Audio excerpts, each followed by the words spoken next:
So today I'm going to talk about 3 topics, but let me get started with the first one, which is talking about the industry, the creative industry. That could be modeling, acting, any of those things that are not traditional jobs where you can get educated and pursue it, and you can kind of plan for how your career is going to go.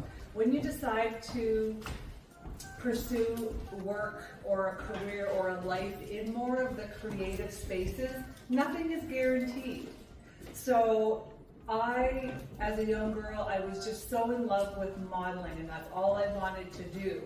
And first of all, I'm not really tall and I'm not really thin, and so embarking on a modeling career as a way to make a living was going to prove to be a very challenging thing to do. But I'm here to talk about how there are so many other things in the creative space that you might not even think of, because nobody told me about any of these other alternatives or options to living and working in the creative environment. So let's talk about modeling for a moment, and then I'll get to why I'm wearing my Galaxy sash. So, I do have 40 years experience in and around the modeling industry. And so one thing I can tell you for sure is that over the last number of years, the modeling industry really has changed. Back in the 80s, maybe even the 90s, if a model in Canada was hardworking and persevered and just out there doing all the right things, they could eke out a little bit of a living as a model in Canada. That is not the way of the world anymore because of the obvious, the internet. Most notably now, people getting discovered on Instagram, more and more companies doing their advertising on Instagram. Then there are so many people who will model for free that even big companies, like all the billboards that you see, maybe for footwear or fashion, it's hard to believe, but a lot of those models are doing that for free or for product, a pair of sneakers or the outfit. So the modeling industry is really saturated with models who will come and do it for nothing. And then the companies sometimes promise them, oh, but look, you're getting exposure because you're going to be on all the billboards on the highways outside of Toronto or Montreal. So making a living as a model is very difficult. I'm not going to say impossible, because nothing's impossible, and some people will do it, but it is very, very difficult, and it should not be what you say, I'm going to step out and be a model and that's going to be my job. That is probably not going to happen. That's probably not going to happen. And in order to make a living as a model, you have to get sent to other countries. But before you can get sent to those other countries, usually you have to establish yourself in Canada or in Europe first, and then you can get into the States. But again, very lengthy process, does not happen overnight, and certainly does not happen to most people. So, but within the modeling industry, here's the good news, is that if you want to work behind the scenes, maybe in videography, photography, makeup artistry, hairstylist, there are so many other jobs that keep you close to the action and the glamour and the fun of the modeling world, for example, but you don't have to just say, I'm going to be a model. There are so many other things that you can get into that keep you in the industry, but they're not modeling. So does that make sense to everybody? Does that kind of ground you in the realities of modeling in Canada today? Because I hate to see people have the wrong ideas and say, I'm going to be a professional model and I'm going to make it big and I'm going to be rich. That is such a small group of people who make that level, even worldwide. Look how many supermodels there are versus how many models there are, who are doing it as a little bit of side money or just as a hobby. There are very few models making big money. And there are almost no models in Canada making big money. Not a lot. So that's modeling. The same would go for acting. If you are determined to be an actor, I would say there's a little bit more of a predictable pathway, but it's going to be a long time before you're making a living as an actor. It takes so long to get traction, to get noticed, to get a good agent, to have the right role or play, come to you at the right time. It takes time. So here's where this is where pageantry comes in. And this nowadays, this even goes for you young men. There are pageants now that accept young men.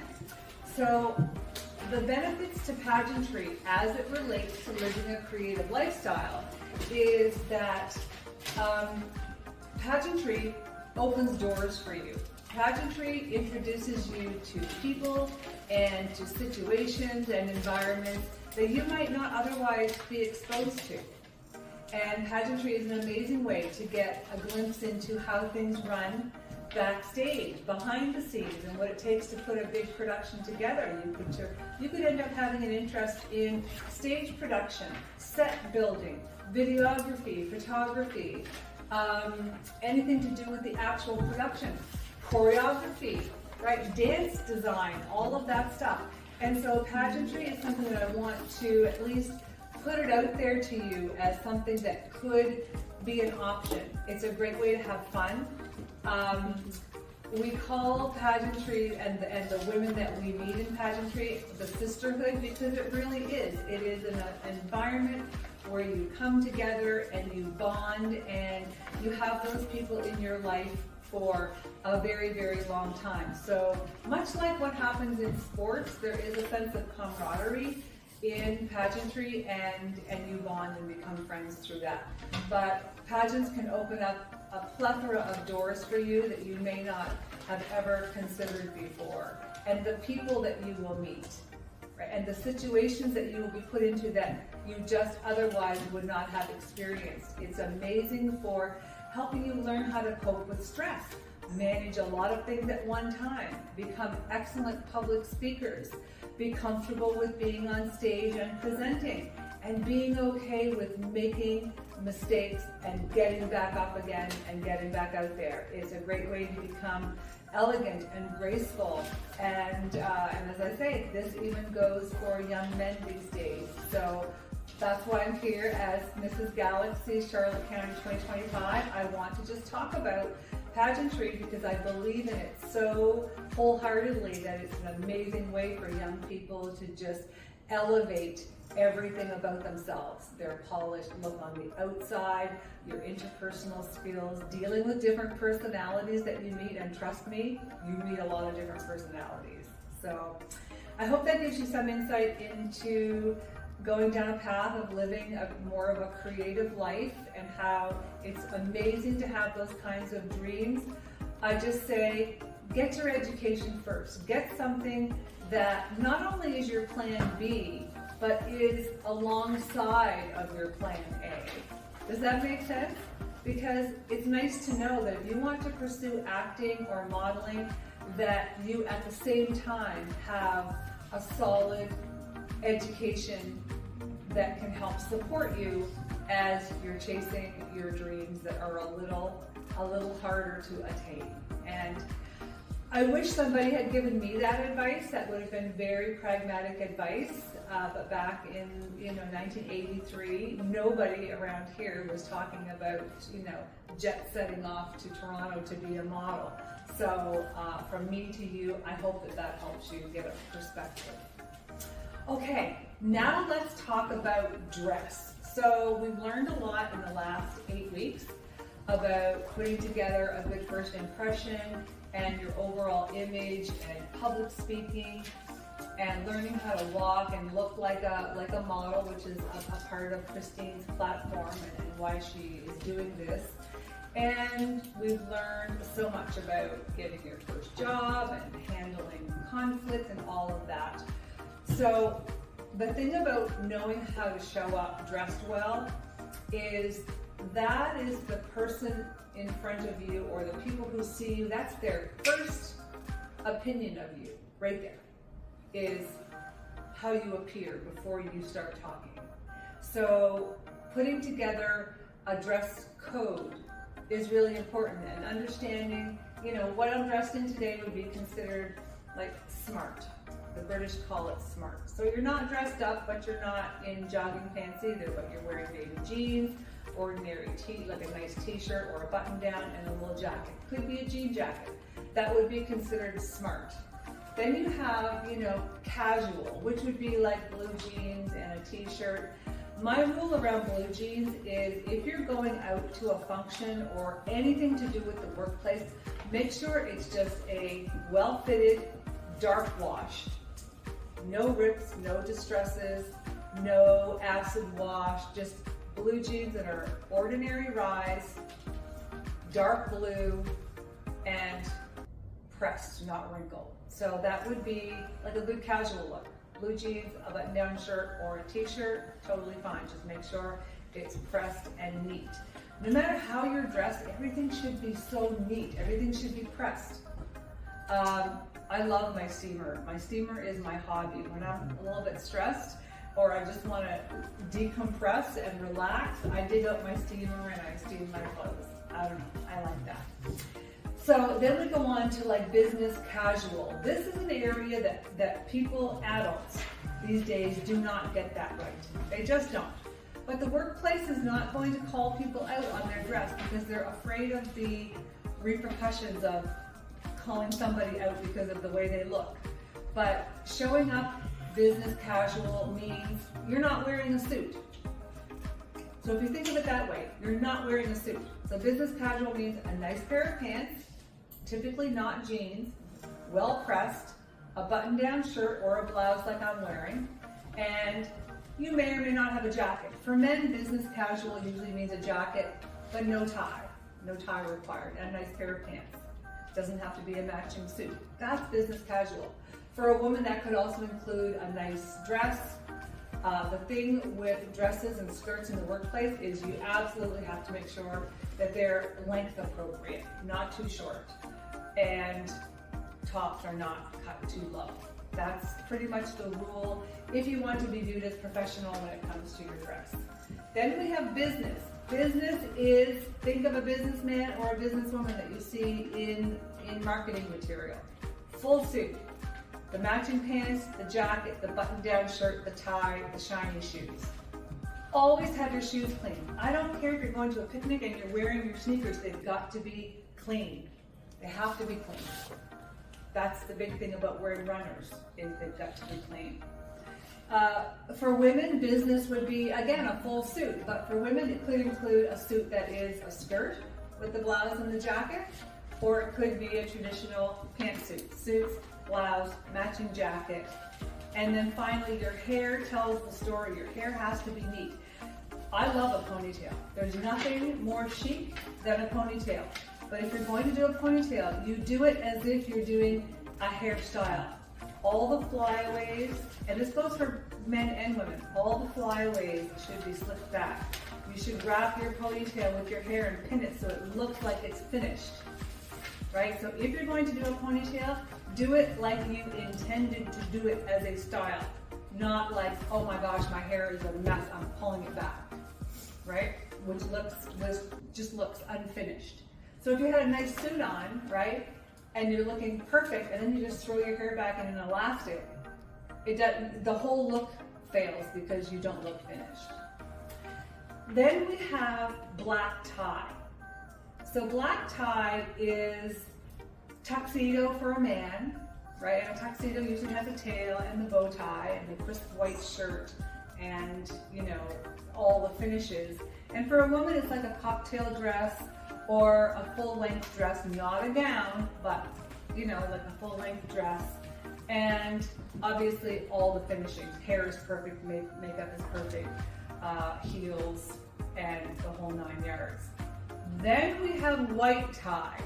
This is the highest order of dress. If you ever get invited to, I don't know, maybe be in front of the king or some other diplomatic type of ceremony or something very, very formal where it is VIPs, diplomats, royalty, anything associated with that. If they say it's white tie, that is full-on glamorous. That is jewels and full gown, like what you would see in, well, if you look at videos of royal or diplomatic types of ceremonies or parties, it's full gowns, and the men are in long tails and full tuxedo. So that's the highest order of dress, is white tie. Any questions about dress code and how to interpret it? Please don't be one of the ones that falls apart at business casual, even as a young person. Yes, Christine? What if you're going to an event and you don't have a dress code? What's the best way to appear, even when you're not sure about the dress code? Number one, I would ask. I always ask, is there a dress code, or, what is expected? And then if you don't really get a sense, if you don't get satisfaction from asking, if you can, look at historical events the year before or 2 years before and see how people were dressing. And then if that fails, assess for yourself, what kind of event is this? Is it casual in nature? Is it outside? Is it, in a field somewhere or public gardens? Then you would dress kind of smart, not smart casual, smart. Maybe a nice dress, or for a guy, a pair of khakis, a nice t-shirt, bring a jacket along. That's how I would go about it. Yeah. But if you can ask, that's the best. Yeah, that was a great question. Any more questions about attire or dress code? Oh, I want to touch on uniforms, because you guys are of that age that you're going to be getting your first jobs, or maybe you already have. And oftentimes young people have jobs where they have uniforms. Take pride in the uniform.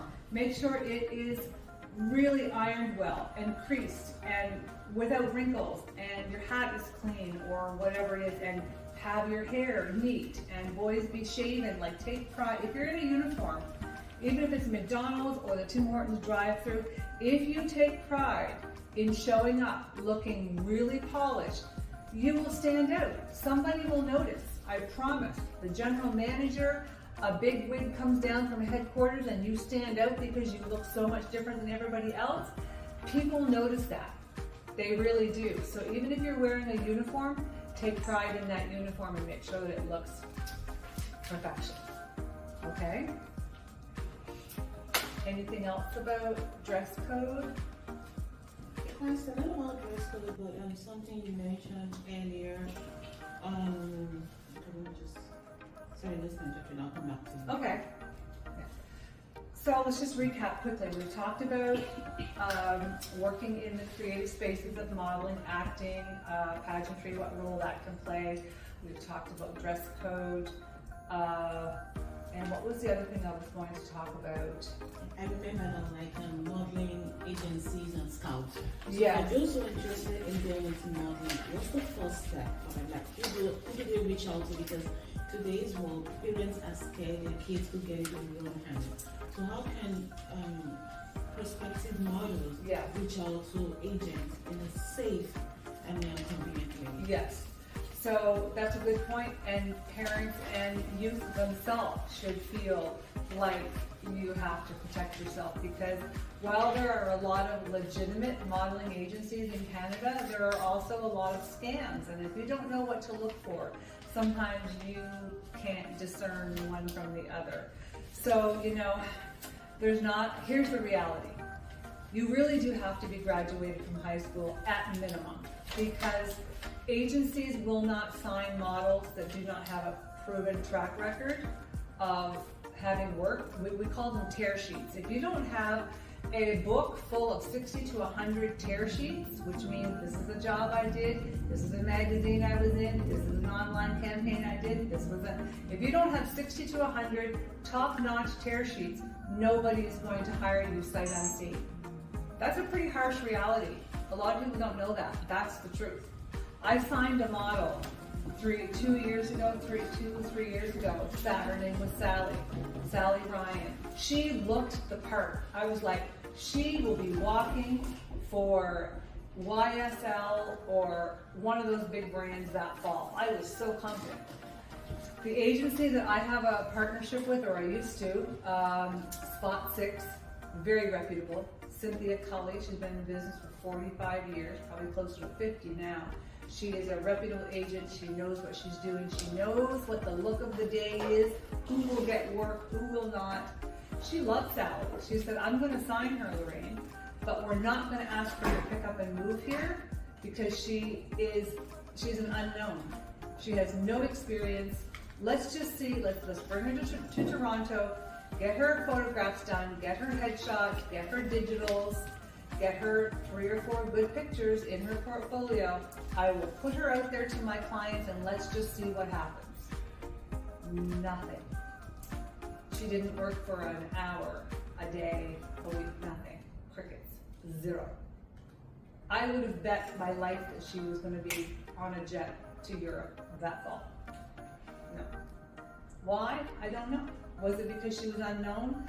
Because she wasn't in Toronto to be able to go to a casting call, go and meet a potential client? Probably. But because remember, they're paying lots of money. They're paying lots of money, so they want tried and true. They want guarantees. So I say all of this to say that it is highly, highly unlikely that you're going to get discovered and get work being here in St. John. Very unlikely. Very unlikely that an agency would put you on their roster without you being in Montreal or Toronto or Vancouver. Highly unlikely. You have to be in those centers. You have to be able to shoot with different photographers. You have to be able to go on what we call go-sees or auditions. That is the harsh reality. You have to pick up and move to these big centers. And then, you know, there's the tools of the trade. I get this question a lot. A red flag, meaning a warning or a caution, should always be if an agency is saying, oh, well, if you pay us $500, we will da-ba-da-ba-da-ba-da. That's a red flag. You should never be asked for money as a prerequisite for you modeling. Never, under any circumstance, should you be asked for money. Now, there's the side of it that's called having the tools to do your job. And the tools to do your job, can you imagine if a carpenter showed up at your parents' house and he said, okay, I'll get started. So do you have a hammer and a drill and a screwdriver? Oh, I'll need a ladder. And do you have some work boots that will fit me? I'm a size 10. Can you imagine? You'd be like, see ya. Same with modeling. Your tools cost a lot of money. But that's different than an agency saying we need $500 from you in order for you to be on our roster. The tools are current portfolio pictures. And shooting with a Toronto photographer today is around, cheapest would be $750. You're looking at like $1,200 for one photo shoot. That does not include hair and makeup and may or may not include your wardrobe. And from that, you will get 4, maybe if you're lucky, 6 pictures. And by the way, you don't get to choose them. If an agency has said, interested in you, but gotta see some good pictures, they would choose them, not you. You might hate them. You don't get to choose them, so you have to pay for it, because this is your toolkit. That's another reality. A lot of money, a lot of investment up front. Then there is the fact that if you change your hair length, you get piercings, you grow 2 inches taller, guess what? Those are all no good anymore. Wonderful for you to have as a keepsake, but they are now outdated. They're no good. You color your hair, need all new pictures. You get a piercing, you need all new pictures. Yeah. So investing in the tools to be a professional model, I'm telling you the truth, it's serious dinero. It's a lot of money out before any money ever comes in. Yeah. That's a hard one for people to swallow. It's like I have to put in all this money and I have no guarantees. So I have another friend. She wasn't one of my models. I actually modeled with her. she went off to Toronto, she got signed by an agency, and she was a working model in Canada. She was a working model, and by all measurements, Laura was successful. She did some marketing for Cadillac, which this is another thing. You don't think about some of the things that you think make a lot of money in modeling, don't. And the things that you wouldn't even think of make a lot of money. Like at the big car shows where they're launching new cars, and there are models around those cars, and oftentimes those models have had a couple of days of intense training to learn about the cars, the motor, the RPMs, the body, the style. Like they've been trained to learn about these cars and be able to present beautifully as a professional model, but talk to people, real people who know about cars, and they make a lot of money. And you would never think that. So she did some of that. She did a gig in Dubai, and by all accounts, she was successful. Wonderful pictures of her career she'll have for the rest of her life. She had to work 2, maybe 3 jobs in the serving industry to make her ends meet, to pay her rent, to invest in her portfolio, to keep striving for the modeling dream. Why the serving industry? Like waiters, waitresses, hostesses, bartenders, because their schedule can be more flexible, which frees them up to go on auditions and go-sees. If you have a 9 to 5 in an office, you're not available in the creative world, acting, modeling. You need to be able to go. And that's the only kind of job that facilitates that kind of freedom. Yeah, so that was her life for, I think she did it for 5 years, and then she came back home. Not as a failure, she was again very successful, but she did not get picked up for work in Europe as a high fashion runway model. So competitive. And then it's like you're always up against what's the look of the day? What are they looking for this season? You know, the season is very short, right? The shows in New York, Milan, Paris, the season is very short. And if a designer gets it in his head that he wants, you know, all blonde, blue-eyed girls of Norwegian descent that are this big around and have to be 5'10" because he wants them all the same, then it's not anything personal. That's their vision for that season. It might change next season. So you're subject to all these things that in modeling and acting that are out of your control.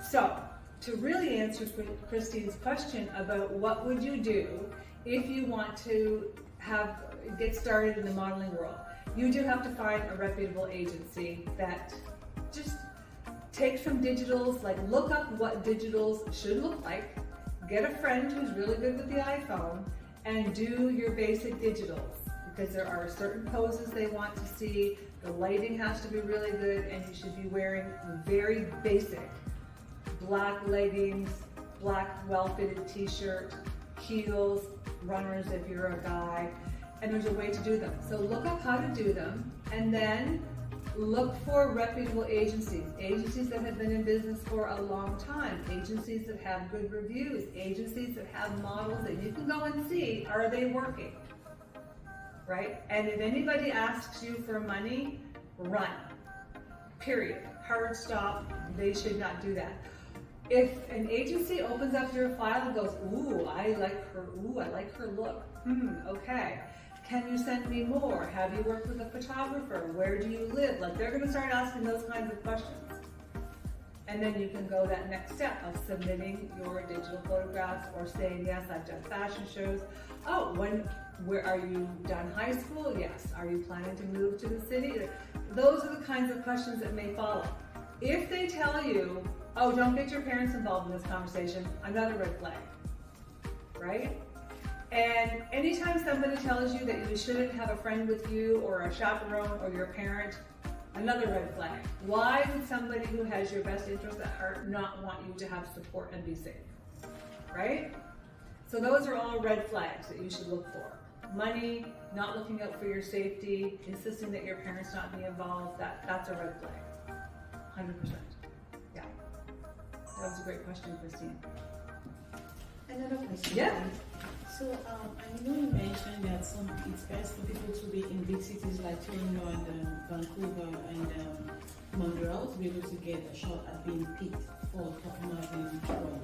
Is it possible that a young person who decides to be like an influencer, a local influencer, maybe working to raise funds for charities and stuff like that, can actually, again, in today's world where the world has become a global village. Yeah. So is it possible that someone who is interested in that field could go viral just by doing their everyday thing? Because for some, it may not be in the interest of their family to move at a certain location at the time being, you know. So what you're talking about there is a relatively newer market that's opened up within existing modeling agencies, and those are Instagram influencers. Instagram influencers are now being paid big money to hold a handbag, to show the Jimmy Choo shoes, right? Because think about it, they have a large following, and if an agency hires them to do a campaign, and a campaign could be one picture. You know, here's my Jimmy Choo shoes, but now Jimmy Choo has all of his or her followers, right? Think about that. There's a reason why they collaborate with such people these days. It's because now all of their followers, 2 million, 150,000, whatever, they're now following Jimmy Choo. And they see that Susie Influencer is wearing Jimmy Choo, and they're like, I want to wear Jimmy Choo too. So it's very strategic, but yes, it is a big market. So that same agency that I spoke of earlier, she discovered a few short years ago that she, as an agent, could make a lot of money by now scouting for Instagram models, because that's a totally different look than a high fashion model on the runway, or even a beauty model that you see the big pictures in like the Shoppers Drug Mart windows, or that's beauty. Or the H&M posters where it's the real close-up of that's beauty. High fashion is what it is. You have to be 5'10", super, super, super tiny, and have whatever the look of the day is. But now, Instagram modeling is becoming a thing. And you don't have to be any particular size, height, weight, no requirements. But you still have to have those things. All those followers, a lot of engagement, right? And specifically put yourself out there as a model on Instagram. So it has to be the right mixture. But yes, some, you know, I know that there was a model about 5 years ago that when my friend Cynthia from Spot 6 started looking for Instagram models, the job paid $50,000 for that girl to hold a handbag. So the agency got most of that, but the model had a great payday. She got like $10,000 or $15,000 for doing that shot of holding the handbag. So yes, Instagram modeling, being an influencer and getting modeling, absolutely, probably more attainable than the traditional modeling route. Yeah. Especially since there's no even age. I have a friend right here in St. John who is making her living primarily from Instagram now. She's the Silver Canuck. She talks about aging. She used to be one of my models. And she's my friend. And she talks online about aging and age positivity and letting your hair go gray and wearing glasses. And she gets product and money for talking about all of those different things and promoting the products and services online.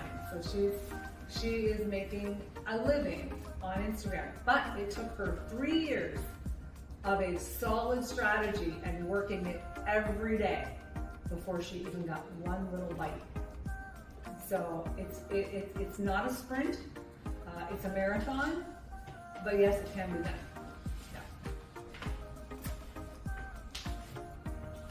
Yeah. Yes? Is modeling since pageantry? No. There are, you know, the interesting thing is, that's a great question, because modeling and pageantry seem to be almost connected. Girls who are into modeling, a lot of the time, have also done pageants, and it's because there's a lot of similarities. And the thing about pageantry is that it can open doors to modeling because you're meeting so many people, and so many people are seeing you on stage and throughout that whole week. And going internationally, like when you do some pageants, they're connected to an international level. And so you could be going all over the world. You know, Portugal, Spain, Venezuela, Thailand. I mean, there's so so many people see you, you get so many skills in pageantry that help you with modeling, and it can open up doors because of the sheer number of people that you meet in the industry. So pageantry and modeling are usually pretty closely connected. Yeah. Thank you. You're welcome. More questions about dress code, living a creative life, modeling, pageants, talking about agencies and getting work. It really is hard to, some things require that you be in some places, and acting and modeling is just one of those things that's really hard to do it from a little small town, right? You have to be accessible. Yeah. I had a model that I placed in Japan a number of years ago. She was so dedicated to that craft that I told her, I said, I am going to get you to Japan. And she even had this specific place that she wanted to be, which was complete irony, but I got her signed in that exact city. But that's another story. But she was so determined. Oh, and she was only 5'5.5", by the way. Unheard of to have a dream of being an international model. She was so determined and so dedicated that she even set out to learn Japanese, and she did. She could speak Japanese when I got her signed. And when I got her signed, it was because I took her to a modeling conference in Toronto called CMTC. And at CMTC, it's like a big global modeling and acting convention. You go there for a whole week, and modeling scouts, acting scouts, music producers come and see people and get to see them and hear them, and potentially there are some people who get started from that. So that's where I took Darylyn, and she stood out. She had the most callbacks, which means producers, agents wanted to see her at the end of the week than the whole history of CMTC, which was 20-some years. She had the most callbacks. I think she had 46. The first question that when we got in front of each and every one of them, oh, hi Darylyn, how are you? How tall is your father? Okay. And how many Instagram followers do you have? Same question every time. Why? Because they wanted her to be taller, and they wanted to know that if they sign her, how many new followers does that get them? So that's the realities. That's the realities of that business. And it's all about rejection. It's all about rejection. So if you do not have an ironclad, thick skin, you will not make it. You won't make it for a week because it's no, okay, thank you, bye, next, no. There's no explanation. There's like, well, not today, maybe next, no, it's like, bye, okay, thank you, we don't have to finish, goodbye. That's the way it goes. There's no please and thank yous and niceties. It is a business. They expect that you know that it's not personal, and they are just trying to get through thousands of people until one is like, it's her or it's him. So there's no niceties in the business. Can you imagine getting on a city bus after work and going maybe 2 hours one way, auditioning for 30 seconds, getting back on the bus, and someone just said to you, no, that's okay, you don't have to go, next. And you do that week in and week out, and there's no paycheck for years. That's the reality. That's the reality. Yeah. Now, the good news, the shiny nugget in all of this is if you have the right perspective and the right attitude, modeling and acting and pageantry can be something that you do your whole life. Here is my case in point. I'm now 60. I've never stopped modeling and never stopped doing pageants. And I'm not your typical model. I just got hired to model in Montreal next week as part of a big Montreal Fashion Week event. I can't read the event because it's all in French, so I'm waiting for them to send me English. But a designer who doesn't know me, she's not my friend, we're not friends.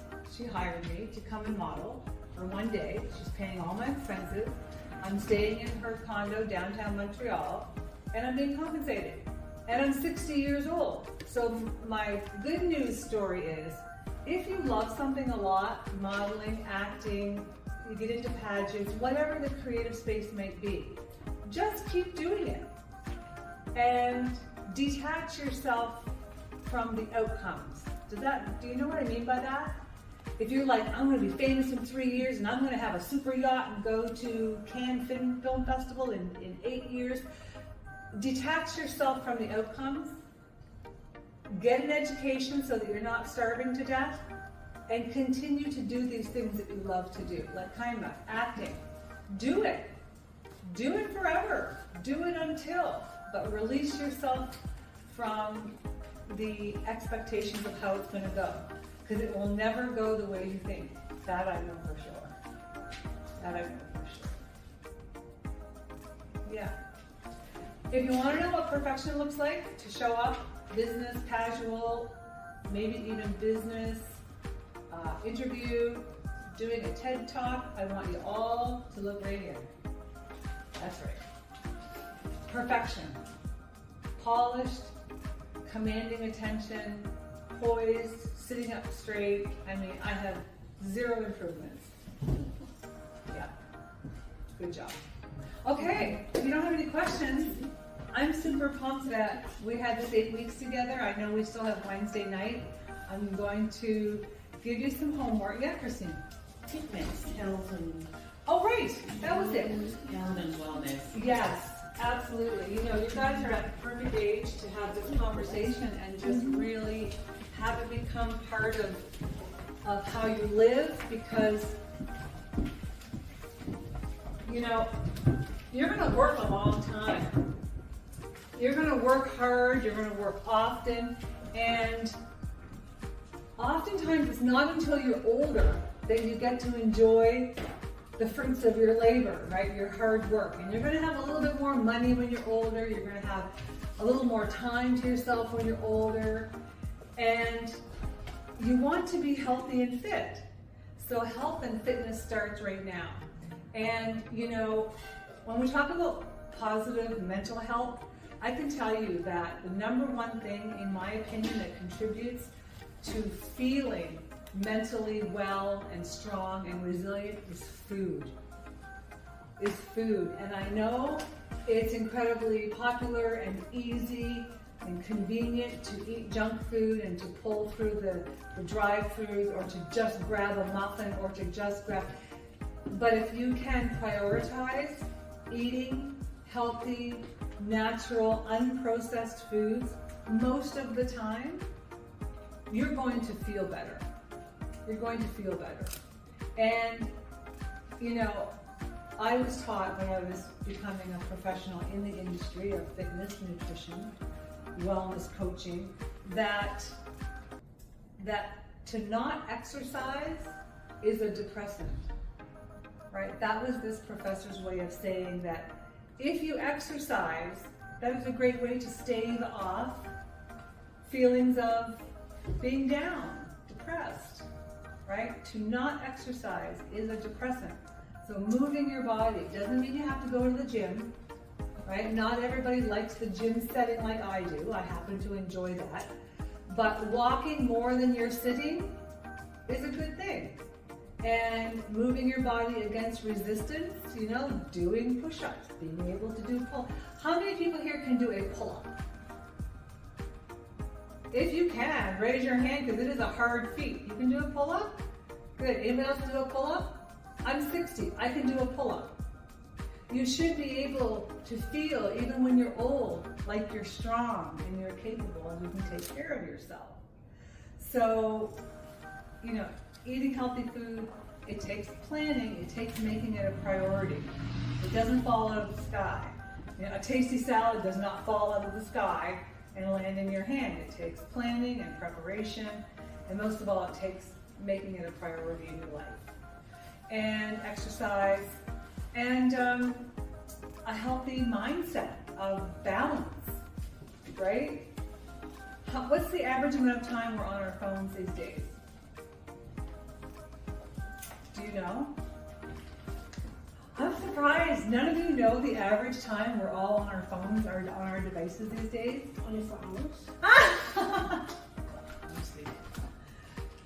3 to 5 hours a day on our phone. So when anybody tells me, oh, I don't have time to exercise, oh, I don't have time to meal prep, untrue. Show me your screen time.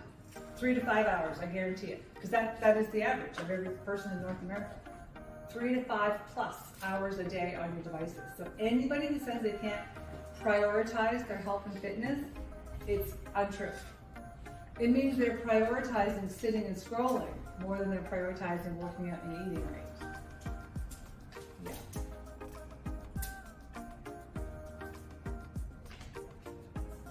Yeah. So I am really considered an expert in fitness, nutrition, well-being. Do you have any questions to throw? Because that's something I could talk about for days. Do you have any questions about food, nutrition, exercise, appropriate for your age, anything? Sports. If you can get your activity in ways that are just doing things you love, that's the best, right? If you love basketball and you play 4 times a week, that's amazing. If you swim, swimming is one of the best things you can do. So if you're a swimmer, top shelf. How many people would say, and just being very honest, that you are sedentary, which means you sit a lot through the day? Yeah. So they now equate sitting with smoking. Sitting is very, very unhealthy. It compresses your organs. It makes your heart and cardiovascular system very inefficient. You aren't burning in the calories that you burn if you were just up and moving. So they say that from a morbidity standpoint, like so the likelihood that it will kill you standpoint, they're equating it to smoking on the spectrum of things that are bad for you. So I advise people, don't worry about going to the gym 5 days a week. Just stop sitting. When I was a full-time personal trainer, I used to be up at 4:45 in the morning. I would have clients starting at 5:30, and I had a standing workstation. So it was my desk and a milk crate and my laptop. And between clients, when I had to send emails, I was standing. I was standing about 19 hours of every day. I did not sit. So if you can just find ways to not sit, that's a really good thing to do. Yeah.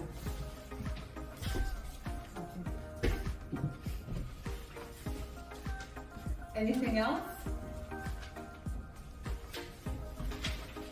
Do you want to talk about homework for Wednesday?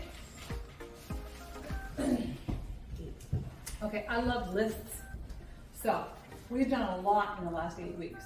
I want you to think about, review in your mind, go over the last 8 weeks, maybe look at any notes you have.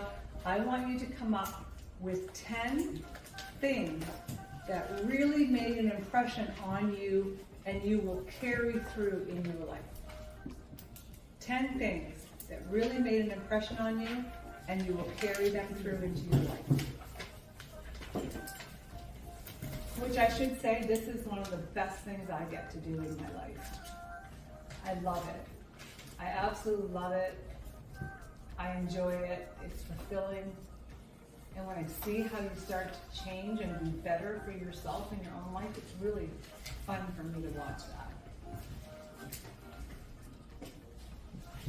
Do you guys want to make that short video now where we all go, we have empowered strides?